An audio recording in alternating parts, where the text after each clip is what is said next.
Assalamualaikum warahmatullahi wabarakatuh. Alhamdulillah. Entah ke episode keberapa ini kita masih bisa melanjutkan kajian personality kita di segmen Jibril ini.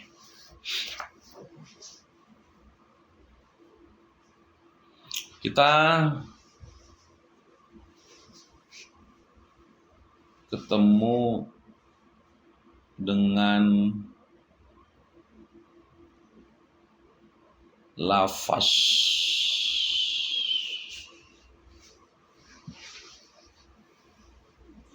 masih ada kata insan di sini ya.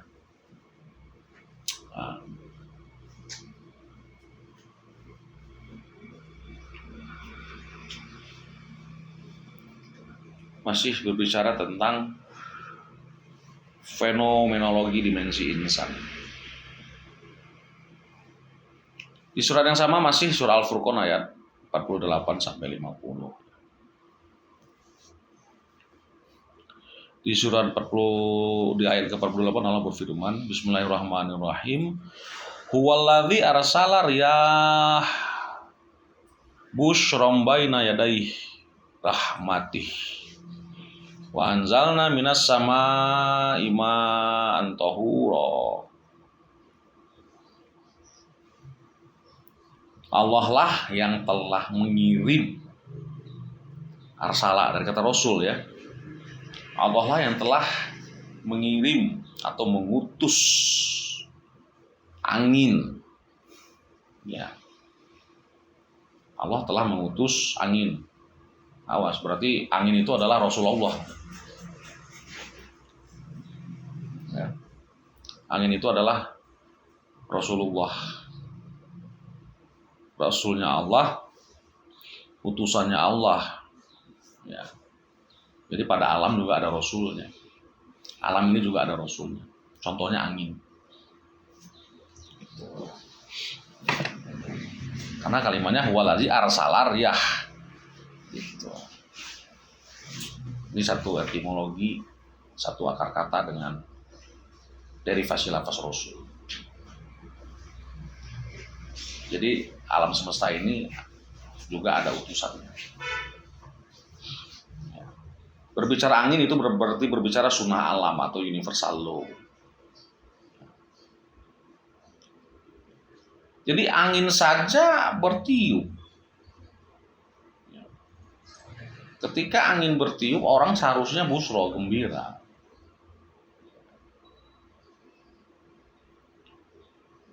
Secara fisika, angin itu nggak ada sebenarnya. Angin itu tidak ada.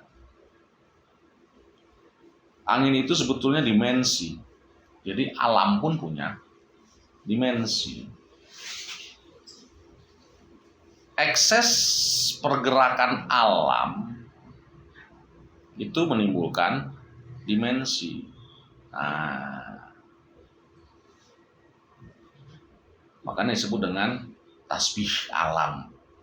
Tasbih alam itu artinya mobilitas alam.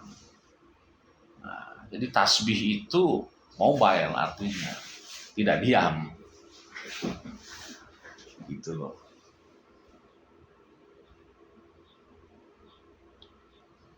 Jadi secara alamiah Allah masih mengurus dimensi alam primordial. Semua manusia seharusnya busro karena udara masih bergerak. Ya, artinya udara itu masih bergerak ketika kita merasakan semilir angin itu. Kalau tidak bergerak atau statis, bisa mampus kita. Kalau angin itu tidak bergerak, mati kita dibuatnya. Ya. Contoh AC. Memang enak, ya, AC itu enak, tapi nggak bergerak. Udaranya nggak bagus buat kesehatan. Terjadinya penyakit itu karena udaranya itu aja. Otomatis kalau tidak bergerak tidak ada giliran hujan kan. Kalau pada alam.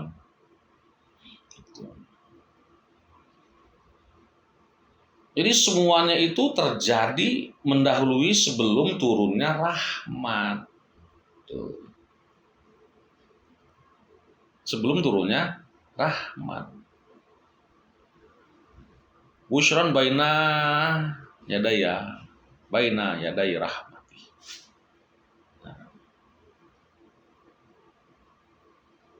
Jadi angin adalah sebuah sinyal atau tanda bahwa rahmat akan datang. Itu. Jadi ketika ada angin itu sebuah sinyal bahwa rahmat akan datang. Jadi Allah ngasih sinyal dulu. Allah ngasih sinyal dulu. Indah memang. Ya. Sistem yang telah Allah buat ini. Nah, semua itu aku nuzulkan berupa ma, air, dan air itu bersih. Makanya saya suka aneh, jangan main hujan nanti sakit loh. Air itu rahmah loh gitu, dan dia itu bersih. Kok jadi bikin sakit ya gitu? Itulah mitos-mitos, sejarah-sejarah. Salah satu bukti mitos atau bukti sejarah yang tidak inline dengan Quran. Mana jelas nih? Ma tahuro itu bersih air.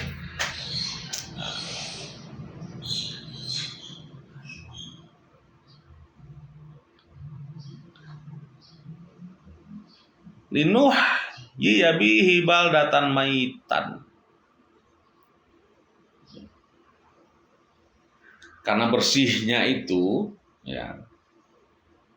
Jadi agar bisa kami menghidupkan dengan air yang bersih tadi jenazah-jenazah bumi. Baldatan mait. Wah. Itu baru air itu. Ya kan? Itu baru air. Air aja bisa menghidupkan tempat-tempat yang tadinya mati, itu bisa hidup lagi. Dengan menggunakan air ya. Itu baru air, apalagi disalah kan.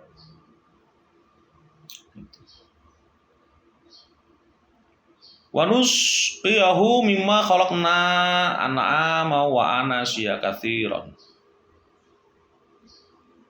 Bukan hanya sekedar kami hidupkan, tapi juga kami jadikan sumber perairan sebagai sumber konsumsi dari segala yang telah kami ciptakan, dari an'am semuanya dan manusia semuanya.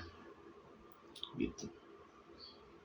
Jadi si koyah ya. Semua air yang sudah diatur sedemikian rupa. Jadi sumber. Sampai ayat ini menggambarkan bahwasannya sumber kehidupan, sumber rezeki, rahmah antara binatang dan manusia, juga pohon-pohon, ya, semuanya sama. Binatang dapat rahmah, pohon-pohon dapat rahmah, manusia juga dapat rahmah. Jadi jangan merasa manusia dapat rahmah sendiri loh, gitu loh. Jadi kadang-kadang kita ngelunjak manusia, seakan-akan kita yang dapat rahmah. Binatang enggak, makhluk Allah yang lain enggak, semua sama. Tuh kan, ini ayat yang bilang nih, bukan saya yang bilang.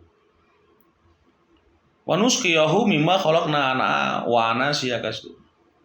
Binatang juga manusia sama, dapat rahmat semuanya, gitu loh. Dapat rezeki semuanya.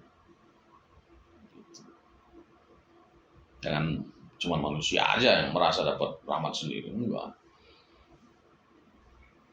Nah, walaqad sarafnahu bainahum liyazakkaru fa'aba aktsaran nas illa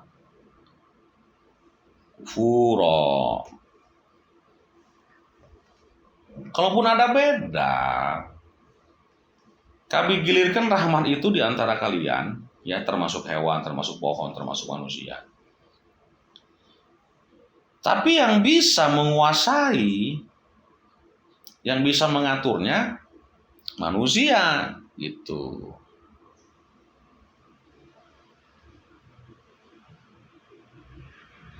Dia zakharu, bisa mengambil pelajaran, bisa mengatur, ya.